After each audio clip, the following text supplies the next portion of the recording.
Danfo offers unparalleled, curated, and bespoke tours across Africa for travelers seeking genuine cultural experiences, enriched with magnificent sights, sounds, and flavors found on the continent. Each trip is reliably curated to ensure visitors are gifted with an immersive and authentic adventure. Whether you find yourself strolling along the charming white sand beaches of Sierra Leone, feasting on the mouth-watering delicious foods in Senegal, observing or partaking in various aspects of the Isheshi traditional system Ifa native to Yoruba land, Nigeria, with Danfo, you will rediscover a fulfilling sense of kinship to the true heart of the motherland, her communities. Our core values focus on integrity, quality, safety, and sustainability. We are uniquely committed to assisting with the advancement of African infrastructure and promoting African businesses, so both travelers and the communities they visit receive beneficial exchanges.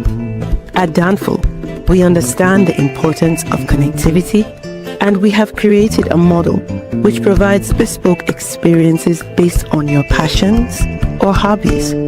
With us, expect a long-lasting spiritual bond between you and your destinations. Live, love, Danfo, Africa. To learn more, visit danfo.africa.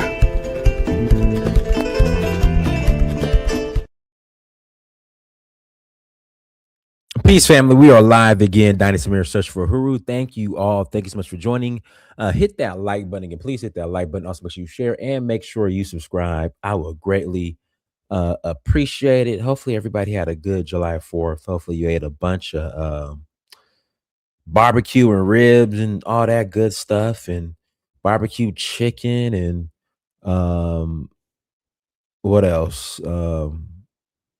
Macaroni and cheese. What else? What else? Potato salad, hot dogs, hamburgers, lemonade. Hopefully, Willie, you're not getting on here till you pay your bet. Willie, you're not getting on here till you pay your bet. Okay, it wasn't made for you. All right, but you're not getting on here till you pay your bet. No chitlins. Would you say chitlin? No chitlins. I haven't had chitlins in years. I used to eat chitlins at Oak Park Market back in the day when I was growing up in Sacramento, California. Them Koreans could cook the hell out some chitlins, boy. My grandma would make them, and then because chitlins is a process. They got to be cleaned and overnight and soaked and all this other stuff. So if my grandma didn't feel like cleaning no chitlins, my mom, she would go to Oak Park Market and get me some chitlins, boy. And them chitlins was off the chain. Anyways, guys, hit the like button and please hit that like button. Also, make sure you share and make sure you subscribe. Got a couple of announcements. Announcement number one: we are rolling to Nigeria. We're rolling to Nigeria August 2nd through the 11th. August 2nd through the 11th. If you're interested in joining us, please visit Danfo. That's DANFO.Africa. Again, please visit Danfo. That's DANFO.Africa to learn more. We will love to host you in Nigeria for the Oshun Festival. We are also going to Zanzibar and Kenya in September, Ghana and Ivory Coast in November, and Sierra Leone in November as well. And also we're going to Benin Republic in January. So if you're interested in joining, please visit Danfo Africa. Willie, it was $50, man. Stop, Willie. Stop playing stupid. Willie, stop playing dumb. Willie, stop playing dumb. But guys, also, I need everyone who is watching this. All right, if you're watching this, please go to Amazon.com and type in Dynasty Mirror. Again, go to Amazon.com, type in Dynasty Mirror. I need you to buy a book. All right, I need to be number one on this Amazon book list. All right, I need all the reviews. Okay, I need you to go on here and buy a book. The Sun Loves Me. This is actually my first. This is actually my first children's book I ever wrote. Also, Amina's Third Eye. Um, Guys, go on and buy a book and support. All right, and then after you do that, go to downfall.africa. All right, I need you to click on documentary. After you see all the places we're going to in the itineraries, click on documentary and stream the documentary. That's your action. This is action assignment. Is that the term? Plan of action assignment, whatever. Yeah. Jackie is your name in one of those books. I don't know. Unless I mean, yeah, Jackie. I don't think your name is in one of those books, Jackie. In fact, no, no, I don't think so. No. Now you got me thinking if I had a character named Jackie in the book. No, I didn't have a character named Jackie. But Jackie, you could buy the book and find out if you in the book.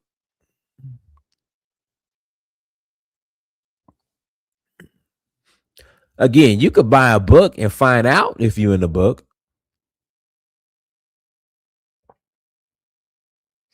But please visit Africa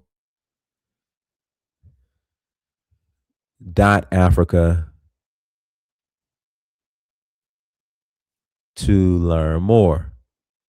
Again, hit the like button. Also, make sure you share, make sure you subscribe. Hope everybody's feeling good. Everybody's feeling great. Today's topic, I'm Black American, but not FBA. Here's why. To jump straight into it, FBA is turned into an ABO movement. ADOS is turning into an ABO movement. It's turning into we ain't African, we the original copper colored Indians that Christopher Columbus is talking about. That's what these movements are turning into now. And I understand the delineation. I get it. I understand we've been here 300 to 400 years. I get that. I understand. But if you're a native, if you're claiming to be Aboriginal now, if you're claiming to be an Indian now, if you're claiming to be the copper colored Albo Moore, then your claim is different.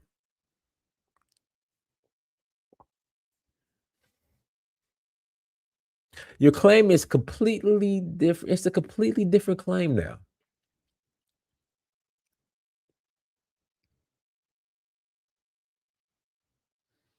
It is a completely different claim. You're Indian. You should have treaties with the United States government.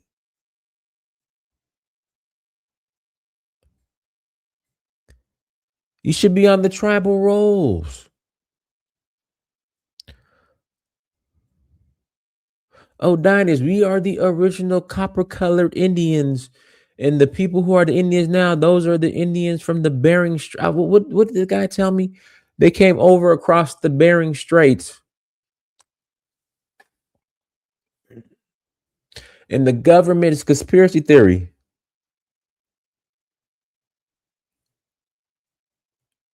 It's a conspiracy theory. So they switched us. They reclassified us. It's a whole bunch of conspiracy theory pseudoism that's going on. See, that is we're the Olmecs, the Olmec statue. That's us. That's us. That's us. Well, then this is a completely different conversation in regards to reparations. Completely different. And and I would tell people, well, I am FBA by definition. I don't agree with the rhetoric. I don't agree with the history revisionism, if that's the correct, if I'm saying that right. The revision of history. I don't support that at all. But I understand the delineation part. I get it.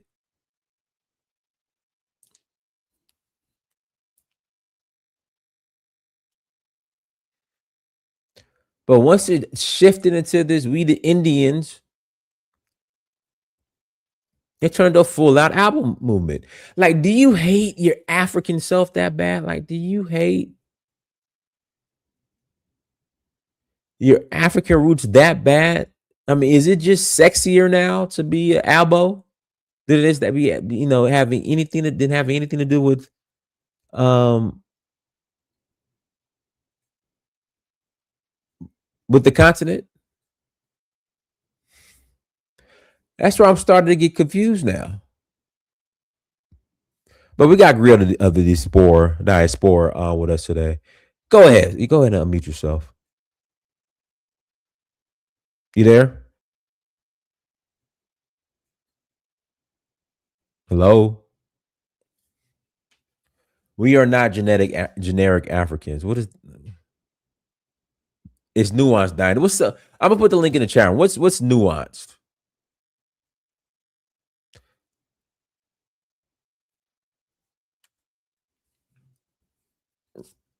What's nuanced? The average Black American has way more white admixture than anything Native American or Indian. Way more.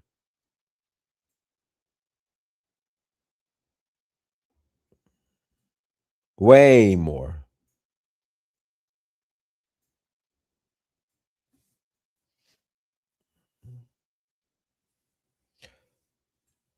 Willie, I'm gonna put my cash app in the chat.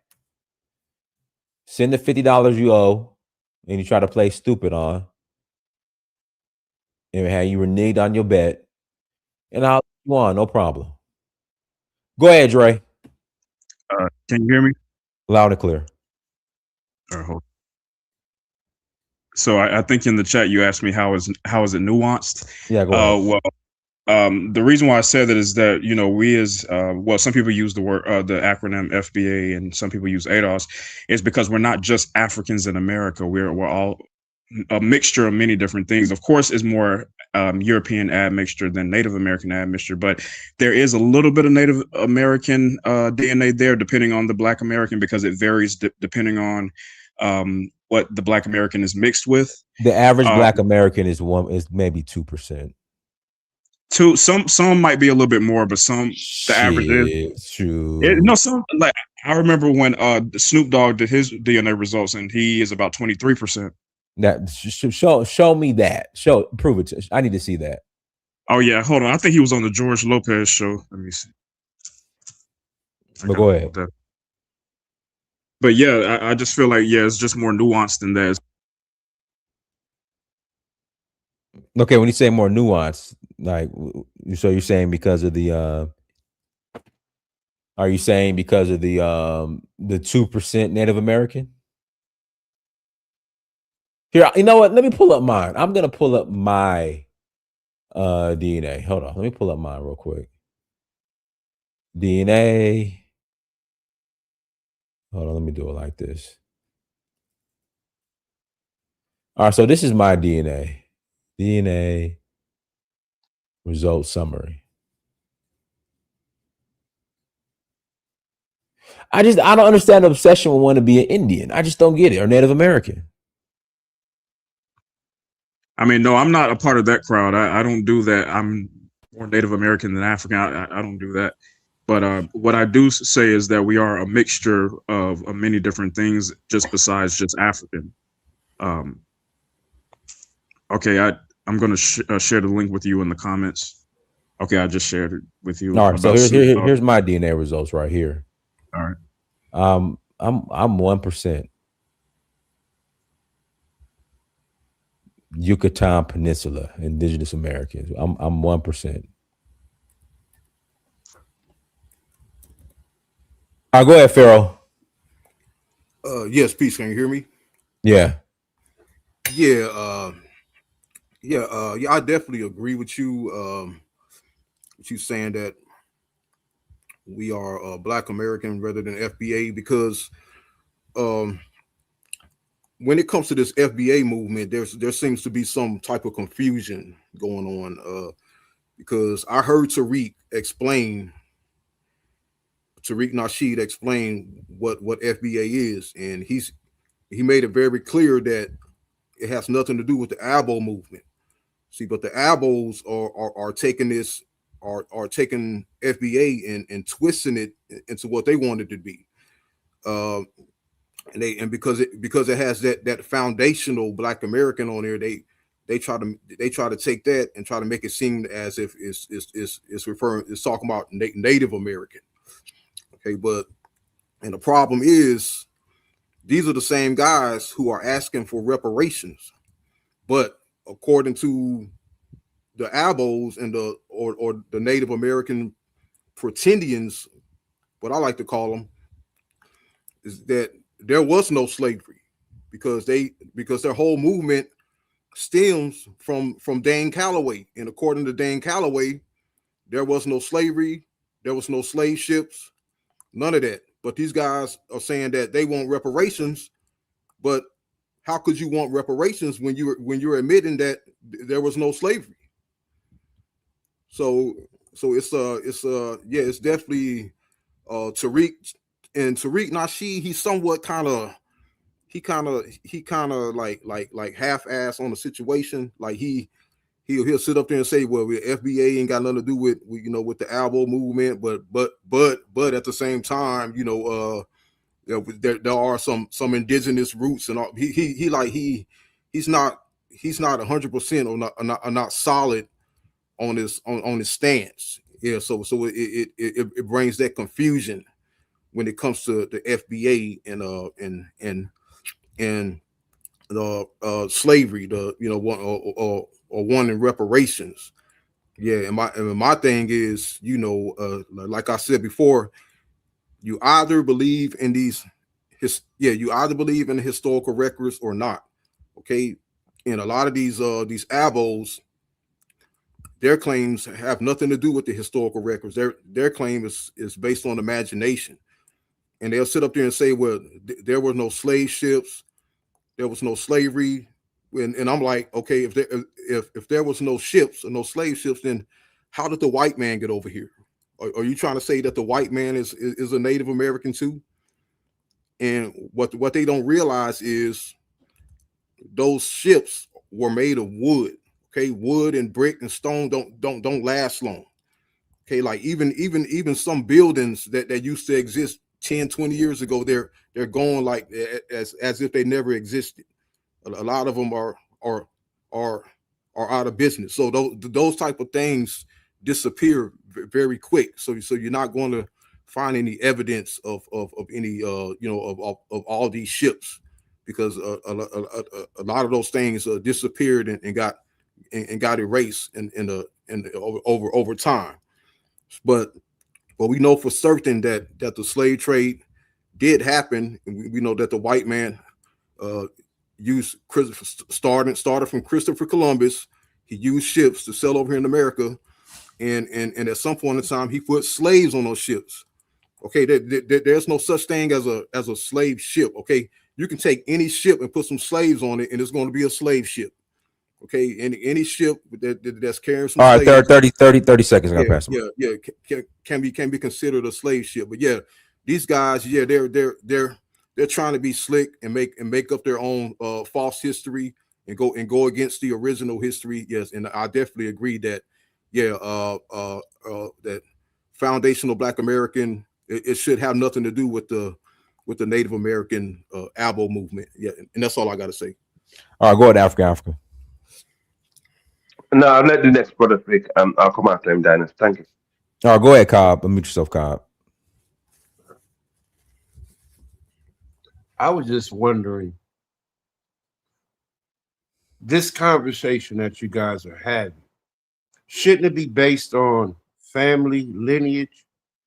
So the research of your family, genealogy research, should be the number one proof of who you are on this land. It shouldn't be anything you read in a book. It should be your mother, your grandmother, your great-grandmother, and so on and so forth. Because the only way you're going to find this quote-unquote African is go back in your own family history and show us where this African is.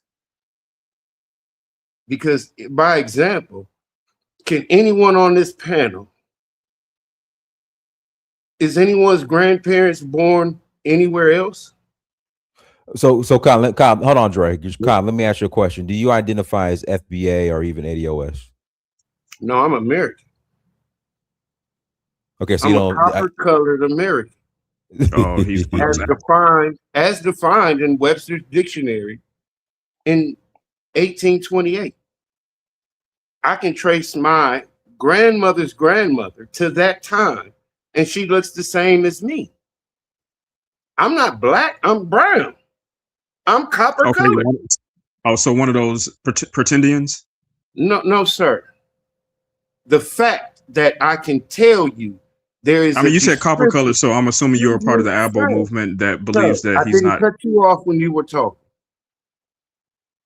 All I'm saying is I'm going by the fact that the definition of the word American, which is a people, in 1828 was a description that said copper-colored races. Now, since 1828 till today, these same colored people are here.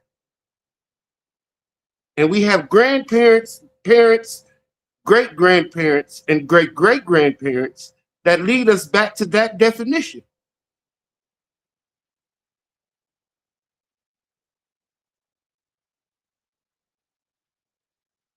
Did we lose him? No, I'm right here. Okay. Yeah, so. but you're trying to make it about yourself, though. See, when it comes to you, you can only go back to your great-great-grandparents. Okay, but sir. This is not about you. This is about us as a nation, sir. as a race. No, and as a sir. race, we can go back beyond the Atlantic slave trade. So yeah, you can't go that far back when it comes to your genealogy. So how you gonna sit here and say that that we can't go all the way back to Africa, but you can only go back to your great-great-grandparents? That's not not far enough. No, sir. I said what I said specifically in the deterrence of the description of what you call an American. Okay, so now therefore, my grandparents' have grandparents, and I know their lineage. See, here in this country, we have documents called birth certificates and death certificates that we can collect and possess about our heritage. Now, how many generations do you have to go back to find the African in your specific family? So Cobb, just to get clarity. So you're Dre, I'm talking. So Cobb, just a question. So you're a copper-colored American, but you're not part of any tribal nation or roles or anything. Is that what you're saying? Why do you have to be an American? Okay, so your family was just roaming around America as copper-colored. No, sir, we lived here. Our families lived here, peacefully civilized. Right. So, but you're not part of any of the tribal nations. Your families just live in America as copper-colored Americans. That's it. That's what you're saying? Okay, let's refer back to the 1828 definition. Does it say anything about tribal nations? It says the definition, if you look at it and read it, it says native to America, Aboriginal, or copper-colored races found here by Europeans. Right, but again, the people that were found here by Europeans were part of a tribal nation. That's where I'm confused. Yeah, they were. There are several nations here that were a part of those tribal nations. Right. So, Kyle, what nation are you part of? What nation are you part of? I'm from the South. Okay, we got past the mic. Go ahead, Free Game. Yeah, blacks, copper color and blacks are two different things. Like, okay, first of all, who are the blacks? Stop. Let's stop it. let's Are you talk. black? You wasn't. Are You you? wasn't. Hold You on, wasn't sir. a citizen in You was a black man. 1920. Sir, you wasn't a citizen. You couldn't even vote. This country was taken over by a whole different set of people. Stop. Okay, when was this? When did this happen? Y'all sound ignorant, man. We sound ignorant. Okay, well, tell me, sir, when did your family come here? Sir, I don't want to go down this rabbit hole. Anyway, FBA is saying that they're a lineage. They this and that. First of all, a lineage can't be trademarked. That's first. How could No, but a lineage has how can a lineage be? receipts. Is Igbo trademark? Is Yoruba trademark? Is Hausa trade? No. Is the United States of America trademark?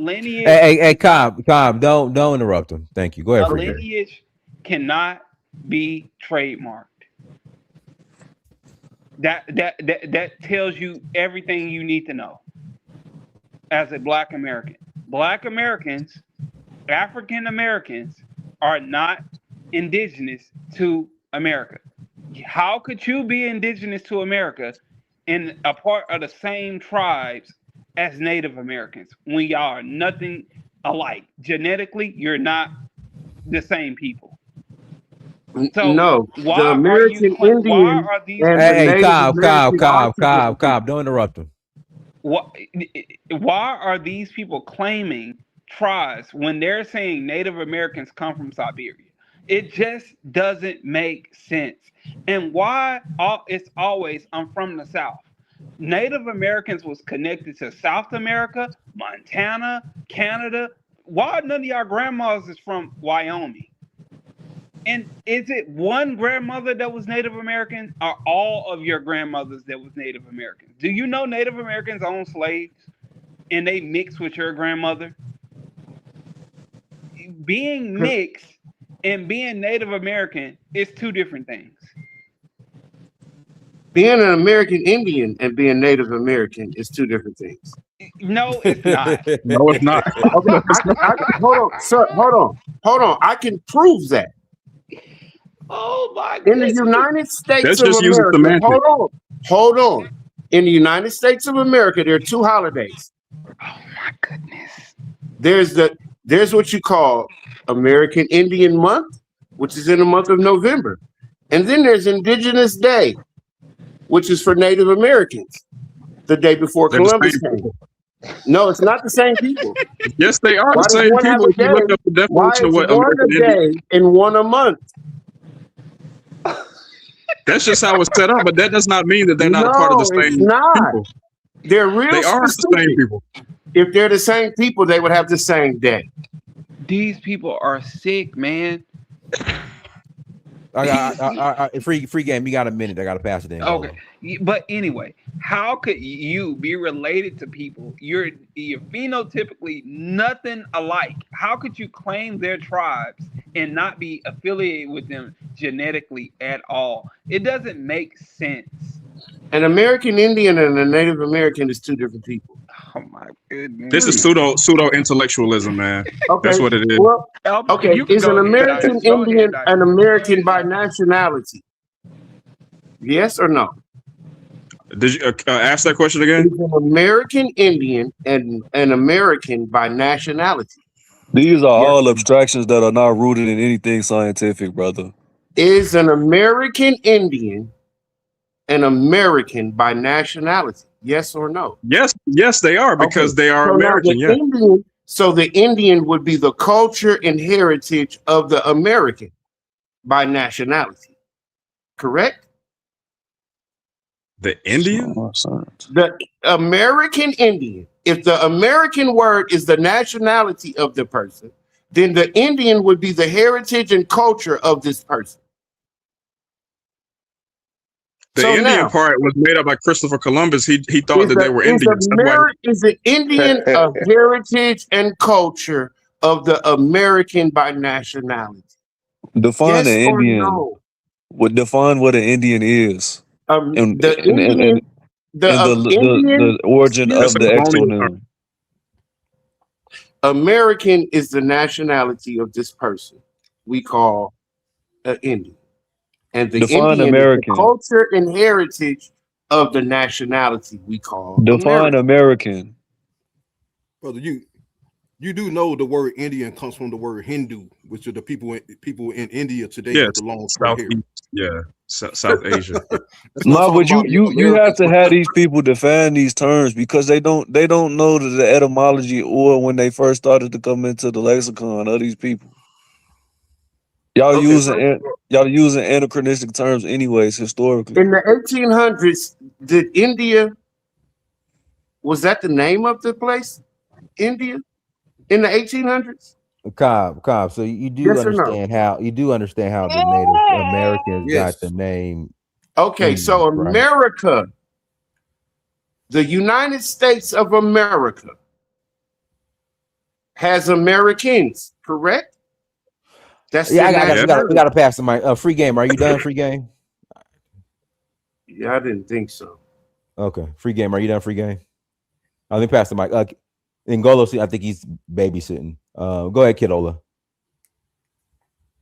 Kidola, Oh, mute thank yourself. you. Yeah. Thank you, Dennis. Hmm. This program that is going on in the United States is not really strange all to United States alone. This problem of not being Africa spread around the whole of where some of these black people are living, but be busy a lot for being Africa. Some of the women started missing with the Hindustans. I'll give you an example of a place like Suriname. In Suriname, some of the blacks are women married to some of these Indians men due to some certain rapes or being molested as servants of their houses and everything. And the children be born out of that relationship. Sometimes when you see them after some generation, they would deny being African because the Maroons, the ones who don't want to be slaves, as like the Maroons in that place that run to the jungle more deeper, they don't like those ones. They call those people bush people, and those one doesn't like the ones in the city called Paramaribo because they see them as weak blacks who want to be slaved by the masters. So when you meet them and say, "Hey, where you from?" They'll tell you, "Oh, yeah, I've Indian in me. I'm Indian. I'm this. I'm that." They give you a lot of what to make up, but take out the Africans out. And that's actually what I'm seeing that is going also possibility in United States. And some of the Jamaicans also have such a thing also. You know, if we see a very dark Jamaicans, they will let you know, oh, I have a very good hair, and they mix with I don't know, Indians also. You know, so yeah, I'm Indian in me, you know. So this problem is not only just tied to United States, but it's tied to where black people have some type of communication with other type of people, but try to take off the Africans out and measure where they have their good hair from. You know, so this how it will always be because of the caricature they place on Africa to be.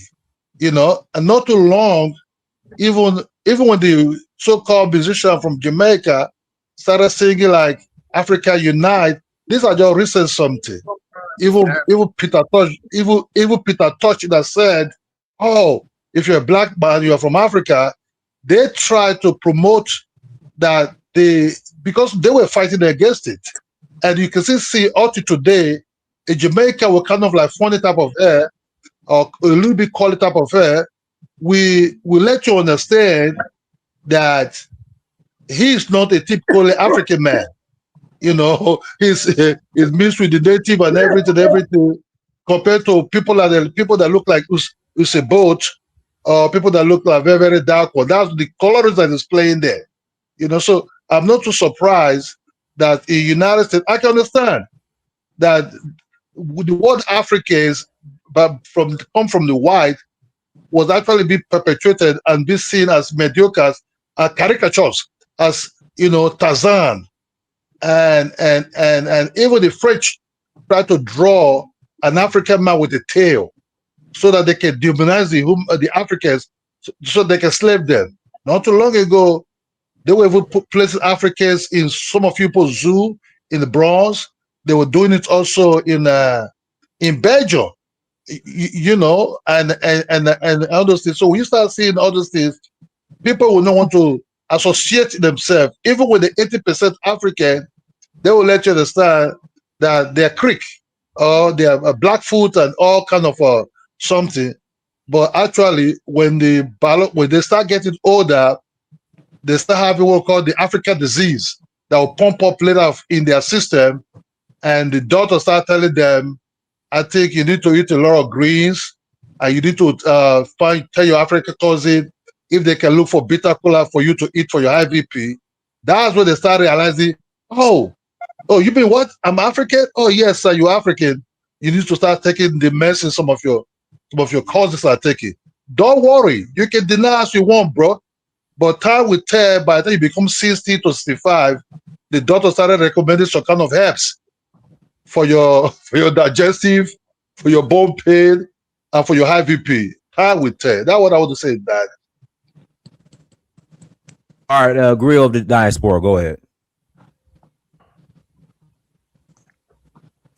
How's my mic? You sound good. Okay, cool. Hey y'all. Yeah, so I was kind of late, but yeah, as a Black American, who does not identify as FBA, I think that what's also really unfortunate about this particular situation is because naturally, whether you believe in delineation, whether you believe that you have indigenous ancestry, whether you are proud to have European ancestry, regardless of those things, naturally we should all still be able to have some type of community or have some type of common goal. What's confusing about this particular movement is that if you do not agree with xenophobia, if you do not agree with certain types of nationalism, if you don't agree with that delineation mindset, what I notice is that fellow Black Americans like myself and others are often disrespected, ostracized, called names, and I don't understand how you're supposed to build community or political movements through that. I'm not really clear on what that is. So for me personally, yeah, me being Black American and me being born as a Black American, there's no point of me changing or reclassifying myself to be in community with people who are not even in community with themselves, number one. Also, this concept that just because you are Pan-African, that people think that you don't critique or hold African people in the diaspora, African people on the continent, Caribbeans, etc., Black people in Latin communities, whatever, accountable is also false. I don't subscribe to that either. Me being Pan-African does not mean that Africans can disrespect me. Just like how I was disrespected the last time I was here, being asked if I believe that I'm African descent. And these are the things that I'm talking about, because when I say the word Black American, it should automatically mean that I'm African descent. So I just think that across the board, people are doing a thing where we're disrespecting people that are not even hateful towards each other simply because they do not agree with these hateful movements. And I'll just stop there. Can I say something? Okay. Well, Okay. let me This pass is Africa because we did No, skip I over. just Go ahead, wanted to Africa. say you're correct. Black American hold on. does Let me mean read African the super descent. chats first. Baba Lico 9354. Thank you for $10 holla. I was the first one here saying this thing is confusion. Black Americans are not no Indian. It was not over here before. Shout out to the man of the High Castle. Detail, thank you for $2 holla. They sick and ignorant as hell. Big Keith 510. Thank you for $20 holla. You peddle in the extremes of the movement to try to discount the fact that discount the actual meat of the movement. You would say don't listen to the disrespectful people from the diaspora, but can't comprehend ADO as FBA. Richard Young 6429. Thank you for $2 holla. Louisa Woman is the oldest found. She was Black. Big Key 510. Thank you for $2 holla. This is plain and simple. We are a mixture of multiple African nations that created its own legit culture here in America. The purpose of the attack on FBA is to disparage Black Americans. That is a requirement to be Pan-African. No, it's not. All I'm saying is, again, Keith, FBA is shifting to being an ABO movement. It's interesting. Richard Young 6429, thank you for $2 holla. Albert Perry from SC has the oldest white Hiblo group. Big Keith, thank you for the $20 holla. Igbo language customs origins are from Nigeria, yet they are allowed to claim Nigeria, where they created what is known as Igbo today. We can't accept that yet, not in Black American identity. Laugh loud as comical respect is needed. No, you can be Black American. I'm Black American. So do you believe there's such thing as white Americans? Say that again? Is there a such thing as white Americans? Yes. Yeah, of There course. are? Okay, Yes. how long did it take? How many generations of people did it take for them to be from settlers to Americans? It's Africa's turn to go, brother. Yeah, Africa. Go ahead, Africa. I asked a specific question. Yeah, When but the Europeans how many generations did it take for them to become Americans? Well, in 1776 when they earned. Okay, that's when they settled here. Okay, so how many years did they become Americans? How many generations after that did they become Americans? Well, 1776. And once you're naturalized, you're American. But what, 250 so years now, ago? When you're naturalized, you're an American. Correct. But you're telling us that's been here, born here, our mamas born here, our grandmamas and great-grandmamas and great-great-grandmamas. We're not Americans, we're Africans. But you're telling me the YT man could come here one generation and become an American? No, you're American. You're American of African descent. How? When did I? Their concept though. Why do you? How many generations back do I have to go to find that African that you're clinging on to? I have a question for you. Brother, why would you want to identify with a concept that you didn't create? That's how many generations you go. Why do you want to identify with the concept that you and the people that you identify with did not create? And it was forced upon you. What concept are you talking about that we American? You are not Italian or any. You're not Gaelic. You're not anything that's Latin. Why are you trying to identify with America Vespucci? You're not American. America is a continent, north, central, and south. But it's also a country. Brother, that concept is a European. That's not. You did not. Your people did not create that concept, brother. That's what I'm saying. The concept of America is not yours. Hold on, one mic. No. One mic. Ngola, I understand your point now. So, D, what were you before Christopher Columbus called you copper colored, and before before 1776 when the Declaration of Independence was signed? Like, what was this nation? What did you call this nation, D, Mr. Cobb? Because you're not an American. Hold on. Are we saying that this was not called America before 1492? Well, you said that people were here. So before 1492, what did you call it? Cobb? Okay. Was this a continent called America before 1492? No, it was not. No, there's no way you can empirically prove this, and this is nonsense that you're gonna postulate this, brother. Like, come on, brother. It was not called America. Hold on. So Cobb, what are you? Because you're not American. What are you? If I'm not American, what am I? What did your people call this landmass before it was called America? Because you said you're a copper color. Tell me when this landmass wasn't called America.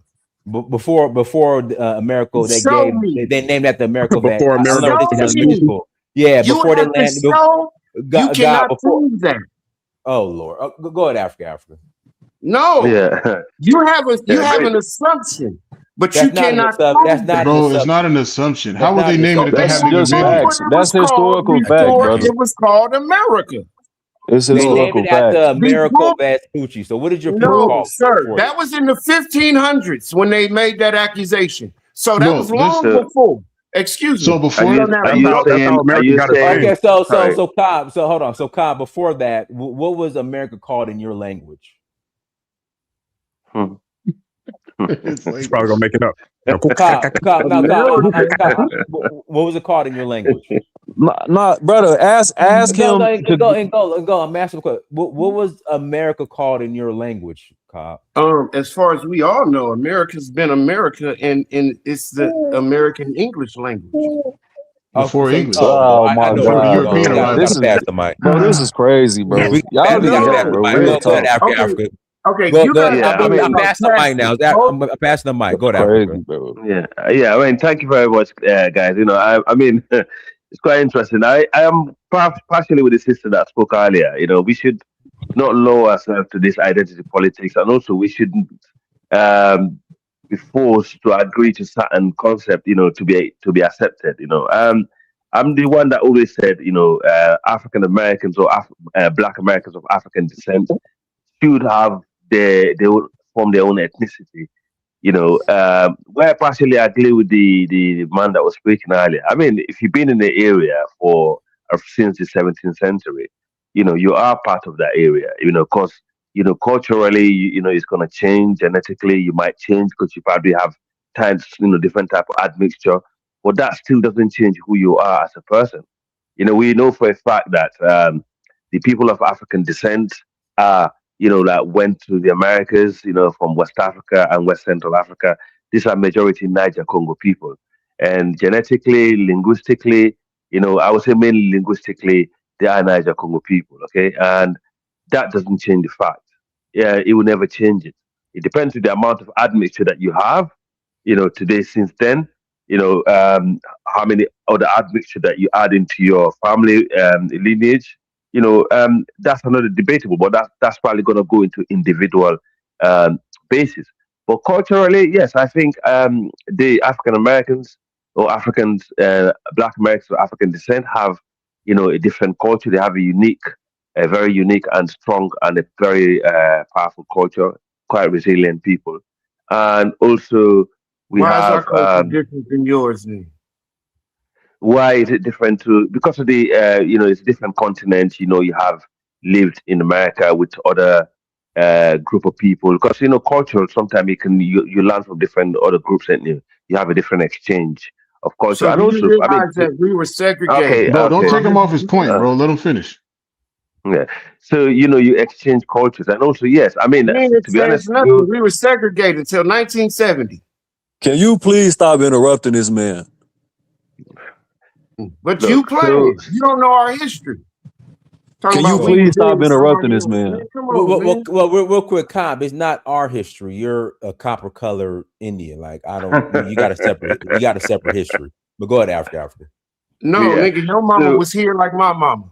Don't act like you wasn't All right. co-signing. Bro, come on, man. Come on, Cobb. bro. Listen. no, no, Don't no, you don't do diss that. our Hold on. history. Cobb. So you So how got You many two wasn't thousands options. in of the years United ago States. Cobb. were I'm our people talking. here? Cobb. I'm talking now. Your So you got family two. wasn't. Your Cobb. family was You in gotta talk over Milwaukee. me. Cobb. You got two options. You could pay the $10 fine, or you could drop off. Right. Cobb, you got two options. You could pay the fine, or you could drop off. Or he dropped off. All right, go ahead. Good. Oh God. Go ahead. Some of our elders, man, they're really angry. But you can understand, it's a problem is, to be honest, I think what's going on here, some people like to attach themselves into to other groups because, it's lack of self-esteem most of the time. But some of the time, it's rights that, rightfully African Americans should have their own, culture and they should um stick to it because there's so many reasons why they shouldn't trust other group infiltrating their culture because historically it's already happening in the past. You can't trust them. But you know, genetically, there's a debate. Linguistically, obviously, most African Americans speak English today. I would say almost 100%. And culturally, they still have, they obviously their culture is very strong. I mean, African American culture is one of the most powerful and the most attractive culture in the world. Where they find themselves today, from where they came from to where they are. They're one of the most admirable group in the world. Absolutely, but genetically, yes. I mean, you have had different admixture over the years, but you have been in America, for the last 17th century. Okay, and I mean, in West Africa alone, we have ethnic group in West Africa, like the Indigenous, where I come from. They only moved to our region around the 17th century, and they class as native, to that region. So, I mean, some of the people are making a great point. I agree with them. Some people are making the point they're making is quite arguable. But we should just be, as the sister said, we should just learn to disagree and agree with each other in a civilized manner. I pass the mic. Thank you. All right, go ahead, Johnny. Unmute yourself, Johnny. Johnny. Okay. All right, go ahead, Derek. Unmute yourself, Derek.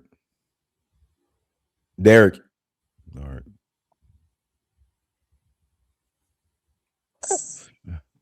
All right, let me read these super chats. Shout out to FBA Youngline. Thank you for 499 holla. Calling yourself Black American, Black or African American by definition means that you are a descendant of Africa. Enigma 3747. Thank you for $2 holla. Africa was not called Africa before Julius Caesar. Enigma 3747. Thank you for $2 holla. Nigeria was not called Nigeria before Flora Shaw.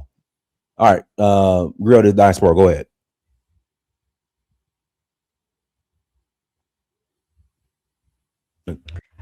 Yeah, no, I just want to ask the question to the people who do believe that they are indigenous, what makes them so superior to the Black people who are not?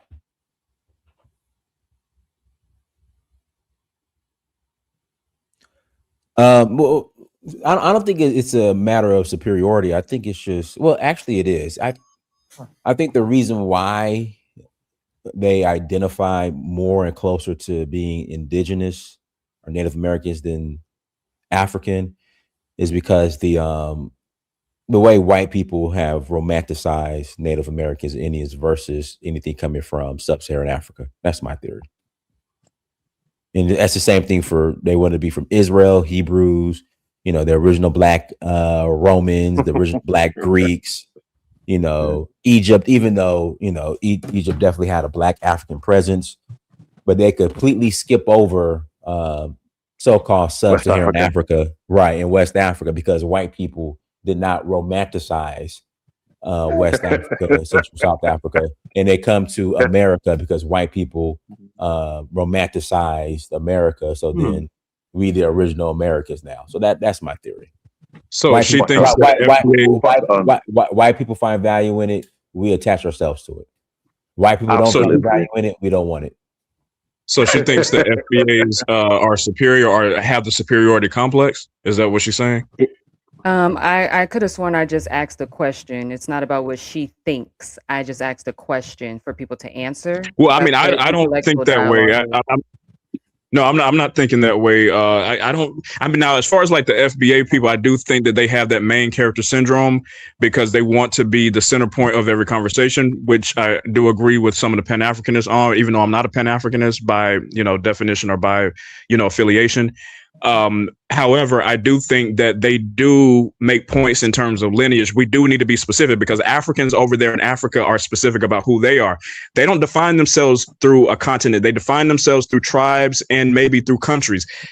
I don't know. The only time they do that, say the African and Black stuff is only when they get in Western countries. That is the only time they say that. Not when they're in their native countries, because they are defining themselves strictly by where they come from and who they are attached to.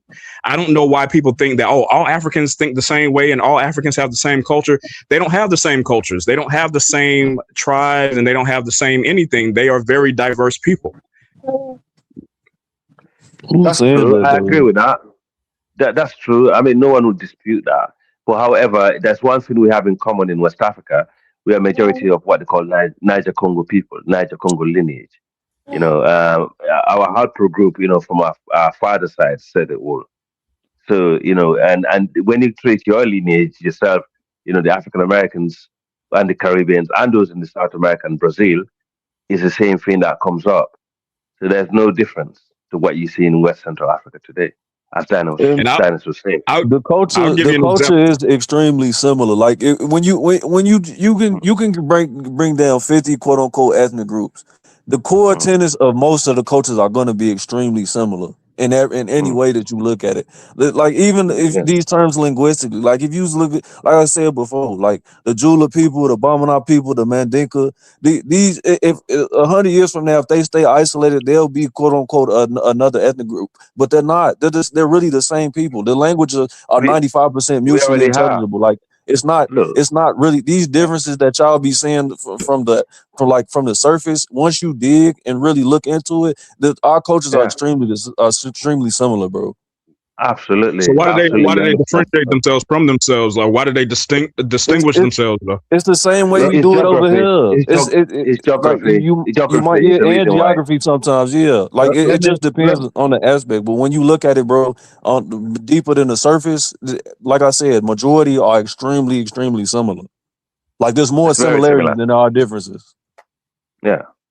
All right, So, let me pass bro, I gotta pass the mic. Let me pass the mic to it's actually Derek's turn. Go ahead, Derek. Thanks. Y'all can hear me well.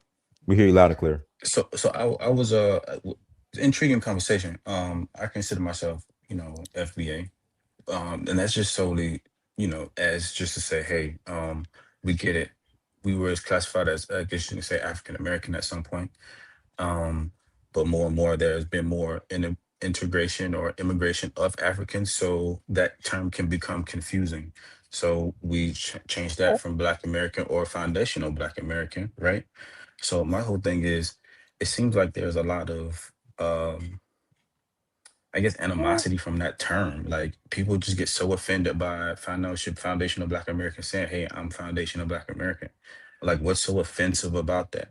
Like, if I can't trace nothing to Africa from many generations, not a So thing from Derek, Africa. let me ask you a So question. what? Are you So now claiming that you're indigenous to this land or Native no, American or no, I didn't. But what can I point to anything in Africa? Like, where in Africa are we from? Do we know? Mainly Derek, West Central. man, I'm But talking. I'm what? talking. But Don't what though? interrupt me. Okay. All right, but so Derek, are you do you have African roots at least or Yeah, I would assume okay, so. But where? go ahead. Well, where? All right, go ahead. What region? We can't say country because the countries are only developed in the '60s, right? The borders. But what tribe? What we don't know. So what are we? What do we have anything to We're a lean on? mixture of What all. We're a heritage? mixture of multiple ethnic groups. That's just the reality of it. So you Mainly can in the claim West you and can All right. So Central. all right. you can Cool. So claim as many what as you are want. those? So You could what are those people? majority of Okay. the people that came over here, well, numerically were Bakongo. Majority of the people that's on the East Coast, Can you their prove that majority then? came from the Rice Coast, the Can Timney, we? the Mende, those people up there. If you come from Louisiana, majority of your lineage is Bakongo, Bamana, Guinea. Wolof, Guinea. yeah, Yeah. the Guinea Coast of the Rice Coast. So it's like Mm. historically, we know where we come from, depending on where you are from Do in the we? United States. How do you figure out? How do you know where you come from? Like, can I go to Brother, Africa and say, because of documents. You can go if you're from Louisiana. Anybody that's from Louisiana, 9 times out of 10, well, if you come from like the southern areas, like Plaquemine Parish or Orleans Parish or St. Jefferson Parish, this is documented. Of when these people got converted to Catholicism, it put what region that they came from. A lot of if you go on slavevoyages.org, it's good. There's a database to where it will tell you the direct lineage maps that it lines up. Now, are you going to literally get every person? No, but it gives you a direct idea. And when people do these genetic tests, when they compare their genome to the people that are there to the populations now, it parses out for the most part. So yes, you what scientifically you? and historically it maps out. What did you say that website was? Slave what? Slave heritage? Slavevoyages.org. Slave wages? Slavevoyages.org. So I'll check that out and look that up. So okay, so if I find out that from whatever region in Africa as a Black American, you saying that I can go to Africa and be a part of some tribe? Like what? How do we know where to fit in as as a Black American people? How do we, I guess you could say, identify ourselves with the African culture? so Derek, find out what tribe you're from and I'll take you there. Yeah, Dennis will help you out 100%. Yeah, I'll Maybe you take you should there. That's what keep in I'll touch do. with I'll them. take you there. All Yeah. right. So before we do the African travel and all of that here in America, Derek, I've done it twice. What do we consider ourselves here in America then? Just like what African American, Black I'm American, I'm or Black American. If Black American and African American are interchangeable, if right? you ask All me. right. So what's the difference between Black American and foundational Black American? What's so offensive Yeah, with that? That's that's all. what I want to know too. No. I can Like I answer said, that for you. it's not that. I don't find it offensive.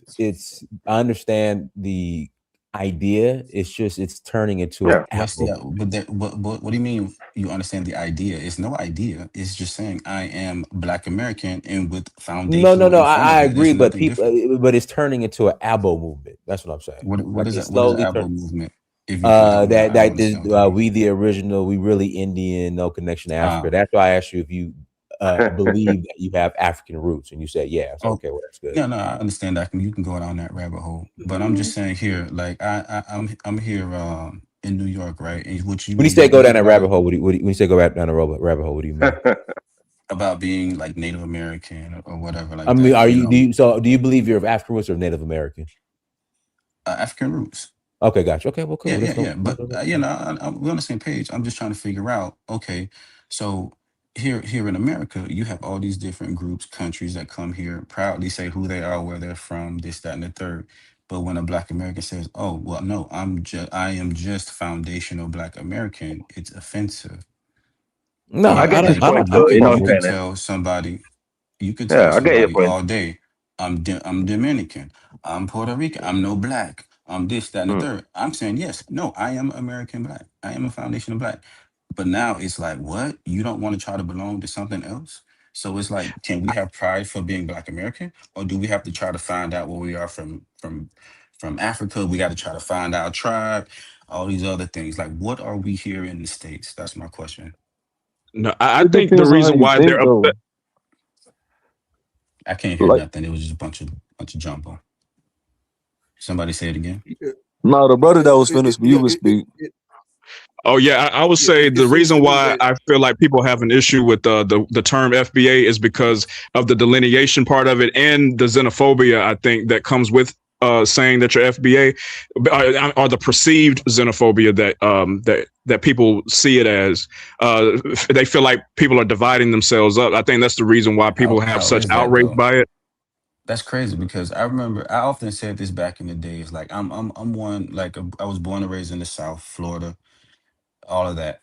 But when we sit here and we say, oh, I often said that Black people, we always open our doors to everybody. We always try to make it seem we always want to be accepted by everybody. And I think more so nowadays, we have multiple groups now that make it very clear that they're not you, and in many cases kind of look down upon you, then Yep. I actually really love love these times because Black folks are looking within and we tightening up Hmm. as a group and we saying Yeah, nah, that ain't Black, that's Nigerian, that's whatever, that's this, we ain't yeah, claiming yeah. that. One, we don't have the same culture at all. No, I no. can't identify to nothing Nigerian, nothing Jamaican, Haitian, none of that. So Right. why can't we look within and say, nah, we Black American, this is what we do here. No, And but in terms of what is not similar. without it being No, but divisive and Ngolo, In all these terms other of what stuff, is not as I a similar. think I no, but think no. it's I think Ngolo, it's as an African, offensive I that we agree with not him. I agree I with him. think it's He's making some offensive. good points. Hold Yeah. on. Nah, he's I think not it's making a good Nah, offensive well, point. that we guys, let him finish. He holy has shit. 30 seconds. I gotta pass the mic. Okay. Hmm. I don't understand why people think it's offensive because we're saying, no, I'm not whatever. I am Black American. And people are like, no, you're from Africa. But if I was to sit here and say, nah, if I was to say, oh, I'm Igbo, then if I was to the Igbo person, they'll be like, well, who's your whatever, what tribe, what this, that, and third. And it becomes offensive that I'm claiming to be something that I'm not. No, I'm just telling you that Hmm. I'm foundational Black American. For some Hmm. reason, everybody takes offense to that. I don't that boggles my mind. Like, All right, let me what's so pass offensive?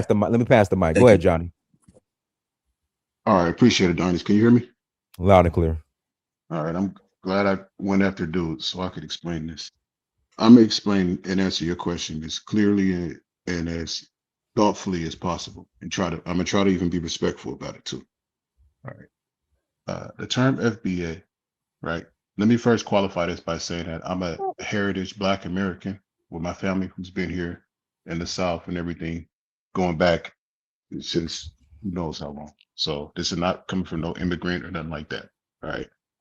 Um, FBA is a trademark term and it's a movement that was founded to identify Black Americans from the rest of the Black diaspora. Um, and it was done mostly to show that there's a difference for the purpose of reparations, right? Even at that point, cool, right? Whatever, we're good at that point. But the movement continues on and it started to become and develop hateful rhetoric for other diasporas. It started pulling on emotional strings from heritage Black Americans and trying to get them riled up. So either with anger and emotions by showing what, one specific example or outlier of an African might be doing, or Caribbean or whatever, it hijacks and uses the terms from other heritage Black Americans that would never have associated with this if they were alive, like Harriet Tubman or Malcolm X, Martin Luther King. None of them would have been with us for sure. And you can see that in the writings and everything that they have from them. But the ignorance that comes from the internet and the divisiveness is what makes it to where the term irks people who are not associated with that movement or they don't want to be part of it. It's not just a simple, hold on, time out.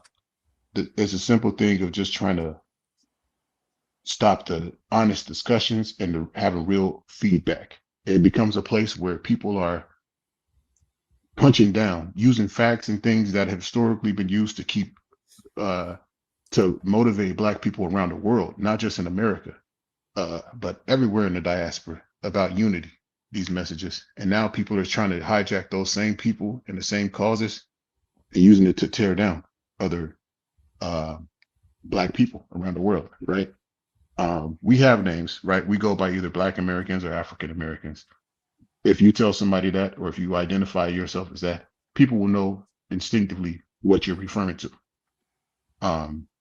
And we're proud to be Black, right? I'm proud to be Black. I'm proud of the stuff that all the Black people who came before me in America did, right? The fights that they put up, the fights they continue to put up to make it easier or impossible to do things that would have been, unheard of 50, 60, 70 years ago to do what we're doing now. But I think in that same vein, we got to remember the bigger message too. The bigger message comes from Pan-African leaders and Pan-African teachers.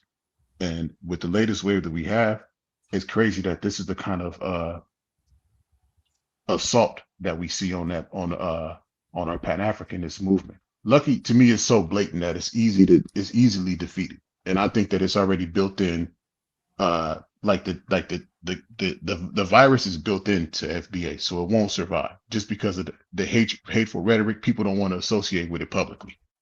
But that's for a different issue. But I think overall we set up for success globally, right? In the information age, we can find books that are, that would have been impossible to read. You can read books from Frantz Fanon and from Patrice Lumumba. You can learn different languages online now.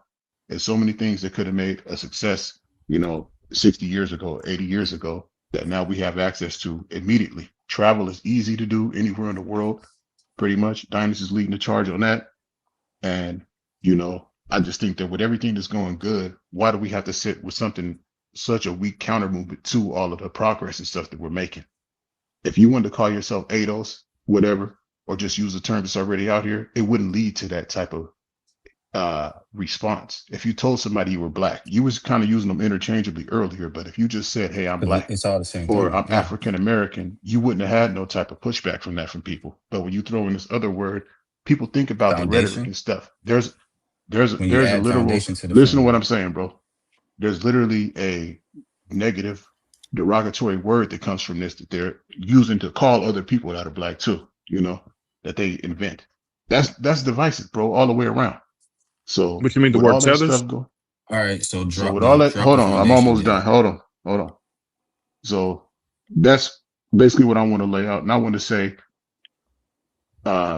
basically, just you as an individual, anybody who calls himself FBA as an individual, let us know where you're at in a movement of progression. What are you doing specifically, or what movements are you part of specifically that are for the progression of the Black race, or even from Black American race? That's what I want to know, specifics that you're doing, not just punching down on other Black people, that come from different places, but specifically, what are you doing to build us up anywhere in any type of way? And I'm gonna leave it right there. All right, guys. Let me read this super chat. I'm gonna pass it to M. Let's see here. These tribes look different: Zulu, Kojin, Swazi, Tsonga, Mdele, Vinda, Pede, and Somalis and Ethiopians' characteristics are completely different. All right, go ahead, M. Guys, I have to go get my son. I'll be back. Y'all hold it down. I'll be right back. All right, thank you, sir. It's all good. Okay. I want to respond to Hey, Dynas, before you go, can you put the commercial on? Where's the commercial? What commercial? Your commercial, man. I want to respond to Angola and the woman who asked, does FBA feel they're superior because they call themselves, or she say they call themselves indigenous? Mr. Angola talks as though he's the authority, but he never told us where he got his credentials, like where did he get his degrees, his doctorate degrees at in American studies or African studies. If you look at do anybody hear me? Yeah, you clear. Yeah, we hear you. Okay. So if you look at Africa and America, they have they're very similar. And the way that people are talking down, punching down that the people that's calling themselves FBA on this panel, it's akin to how when the jihadists went to Africa with the sword and made them make they shahada or die. Or when the Roman Empire told them either you're a Roman or you're going to be enslaved or you're a barbarian. Like it's like those are the extremes that you're saying. Like if you're African or nothing, but the word African itself, you can't even tell me the original name of Africa. That's the Roman Empire came with that name. So and what's the America derogatory itself, term they use to call FBA? The derogatory term is a kata. But If I you would say addressing this. me, this is a straw man. Just Stop interrupting me. Let me finish my statement. I'm going to let him finish. Let him finish. If you look at America, like I say, there's a lot of parallels. Most of the states maintain their original names. Illinois, for instance, or Mississippi. At one point, over 1,000 years ago, most of the American continent, most of the American of North America or United States was called Mississippi. It was called Mississippi and Mound Builders. The river, one of the biggest rivers on earth, still maintains the name Mississippi. So you can't say we don't have our original names because you say you're not part of an Italian or America or Vespucci. That discussion requires scholarship. It's not like you can just answer that in one sentence because most people don't even know the history of the continent. Just like nobody on this panel can tell you the name of Africa.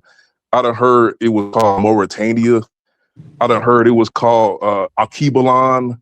I done heard it was even called Ethiopia. But who can tell you for sure what Africa was before the Roman Empire? And all of y'all calling yourself something that Julius Caesar created Novo Africa and Vitra Africa, meaning old Africa, new Africa, when he conquered North Africa. Actually, when he conquered the Roman Empire and became emperor. When you speak a language, you got to use those proper nouns. So but that's I'm why saying people use those names are not original. This is a straw man. Nigeria itself is not even the original name. Well, let him finish. In all fairness, you have over 200. I'm gonna let you finish. You have over 250 million people around to the nearest 10 million calling themselves something that a European white woman colonizer named them with pride, and then they come and tell us we don't know who we are. What's your name? My father was born in Mississippi. That's the original name, way before anything from Africa or anything from Europe. And we have the biggest freshwater lake in the world, or one of them. I think the other one is around the Black Sea. You have the Nile River, Niger River, but our river still maintains our original name. So all this talk about we calling ourselves something of a white man.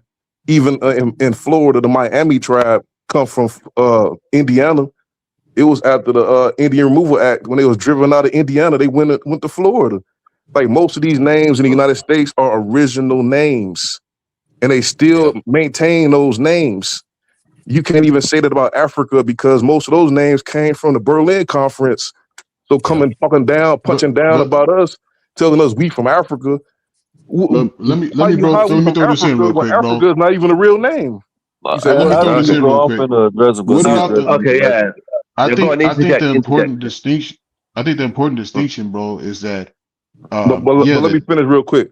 I don't think my personal opinion, because according to slavery voyages, less than 5% of the slaves came to North America. Most of them went to the Caribbeans and South America.